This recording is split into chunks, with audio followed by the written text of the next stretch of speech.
नमस्कार, मैं आपके साथ प्रिया बंसल और आप देख रहे हैं भारत रफ्तार। राजस्थान विधानसभा में इस बार के सत्र में सिर्फ हंगामा, नारेबाजी और शायरियां सुनाई दी। ना तो कोई विधेयक पास हुआ और ना ही समस्याओं का निवारण।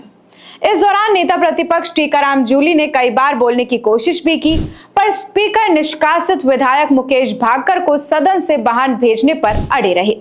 दोपहर बाद हंगामा और नारेबाजी तेज हो गई थी तो मामला गर्मा गया था। पक्ष विपक्ष में टकराव के हालात भी बन गए थे। मुख्य सचेतक जोगेश्वर गर्ग के प्रस्ताव पर स्पीकर ने भाकर को 6 माह के लिए निष्कासित भी कर दिया था और सदन की कार्यवाही अनिश्चितकाल के लिए स्थगित कर दी गई। विधानसभा का बजट सत्र मंगलवार को समाप्त हो गया। 22 दिन तक चले इस सत्र पर करीब 5.5 करोड़ रुपए खर्च हुए, लेकिन इस दौरान एक भी नया विधेयक पारित नहीं हुआ। पानी और लोकतंत्र सेनानियों से जुड़े बिल तो कार्यसूची में शामिल होने के बाद भी पारित नहीं हो पाए। सदन में सिर्फ वित्त विधेयक और वित्त विनियोग विधेयक ही पारित हुए, जो बजट पेश होने के बाद हर साल की तरह पास होते ही हैं। प्रश्नकाल और शून्यकाल को छोड़ दिया जाए तो शेष कार्रवाई के दौरान सदन में विधायकों की उपस्थिति 40 से 50% ही रही।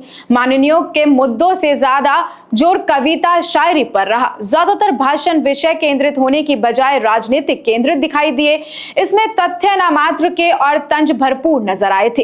अनावश्यक टीका टिप्पणी भी खूब नजर आई। जहां सदन में विधायकों की उपस्थिति जरूरी होती है, मुद्दों पर चर्चा होती है, नए विधेयक लाए जाते हैं, ऐसा तो कुछ भी देखने को नहीं मिला। राजस्थान में 195 विधायकों में 70 से 90 विधायक ही मौजूद थे। शिक्षा गृह पर बात ही नहीं हुई। पानी पर सूखी चर्चा और सियासत ही मुद्दों पर गंभीर चर्चा बिल्कुल भी नहीं हुई। जहां साथ ही सदन में सीएम, डिप्टी सीएम, नेता प्रतिपक्ष समेत मंत्रियों, पक्ष विपक्ष के कुल 58 विधायकों ने 82 शायरी कविताएं दोहे पढ़े, हास्य व्यंग पढ़े, टीका टिप्पणी करी और इस पर ही ज्यादा फोकस इस बार नजर आया है। जहां अगर कभी बात छिड़ी भी तो प्रश्नों के जवाब विभागीय मंत्रियों ने नहीं दिए। करीब 41 प्रश्नों के जवाब संबंधित विभागों के मंत्रियों ने नहीं दिए। अन्य विभागों के मंत्रियों ने जो जवाब दिए उनकी जानकारी उनको खुद ही नहीं थी। एक भी बिल पारित नहीं कराया गया, जबकि पानी और लोकतंत्र सेनानियों संबंधित 2 बिल तो इस सत्र में सरकार की कार्यसूची में शामिल ही थे। अगर बात करते हैं हम प्रश्नकाल की, तो प्रश्नकाल में स्थगित किए प्रश्न की, तो सदन में प्रश्नकाल के दौरान जो सवाल सरकार से किए गए थे उनके उत्तर भी नहीं दिए गए थे। ये सवाल अब भी सरकार का उत्तर का इंतजार कर रहे हैं। वहीं संबंधित विभाग के मंत्री के अलावा आमतौर पर अन्य मंत्री सदन में बैठे ही नहीं। बहस के दौरान कुछ सदस्यों ने विषय से अलग जाकर टिप्पणी करना शुरू कर दिया। सदन में रीति नीति की जगह लांछन और टीका टिप्पणी करते हुए साफ तौर पर विधायक नजर आए। 35 दिन के सत्र में 22 बैठकें हुई हैं। विधायकों को वेतन भत्ता मिलता है। हर विधायक को 55,000 रुपए वेतन और 75,000 रुपए भत्ते मिलते हैं। कार्यवाही में हिस्सा लेने वाले विधायकों को न्यूनतम 33,000 रुपए का मानदेय भी दिया जाता है। सुरक्षा, भोजन, स्टेशनरी को भी अगर जोड़ा जाए तो सदन का रोज का खर्चा 25 लाख रुपए है। लेकिन फायदा क्या हुआ इन सब का?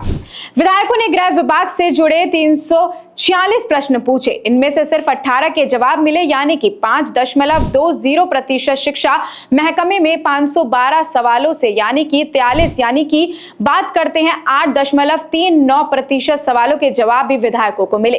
प्रदेश में करीब 8 लाख सरकारी कर्मचारी हैं, जिनमें से 5 लाख कर्मचारी गृह और शिक्षा विभाग से जुड़े हुए हैं और वो भी साफ तौर पर निराश नजर आ रहे हैं। अब आप लोगों का क्या सोचना है हमें कमेंट सेक्शन में बताना बिल्कुल भी मत भूलिएगा। ऐसी और भी तमाम अपडेट्स और जानकारी के लिए आप बने रहिए हमारे चैनल भारत रफ्तार के साथ। धन्यवाद।